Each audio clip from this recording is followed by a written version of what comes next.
அதிமுக பொதுச்செயலர் எடப்பாடி கே பழனிசாமி நாளை சென்னை மயிலாப்பூரிலிருந்து தேர்தல் பரப்புரையை தொடங்கவிருக்கிறார். அண்மை செய்தியாக பார்க்கிறோம்.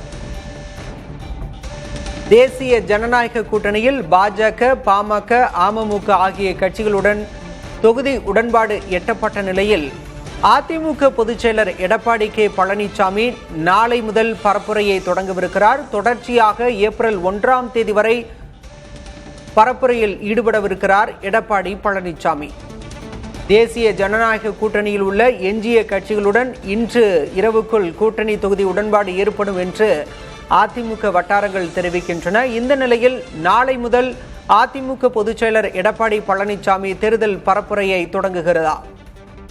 இதுவரை எந்தெந்த கட்சிகள் எந்தெந்த தொகுதிகளில் போட்டியிடுகின்றன, யார் வேட்பாளர் என்பது குறித்து அறிவிப்பு வெளியிடப்படாத நிலையில் அதிமுக பொதுச்செயலர் எடப்பாடி பழனிசாமி நாளை முதல் தேர்தல் பரப்புரையை தொடங்குகிறார்.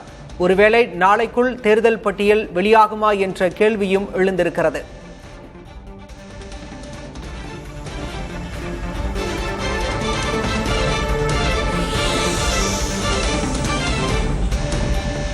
நாளை முதல் தேர்தல் பரப்புரையை தொடங்கும் எடப்பாடி பழனிசாமி தொடர்ச்சியாக ஏப்ரல் 1ஆம் தேதி வரை தேர்தல் பரப்புரையில் ஈடுபடவிருக்கிறார்.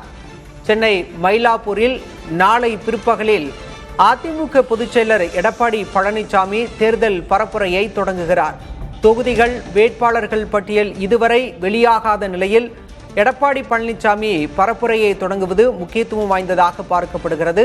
மார்ச் 27ஆம் தேதி காஞ்சிபுரம், செங்கல்பட்டு பகுதிகளில் எடப்பாடி பழனிசாமி பரப்புரையை மேற்கொள்ளவிருக்கிறார்.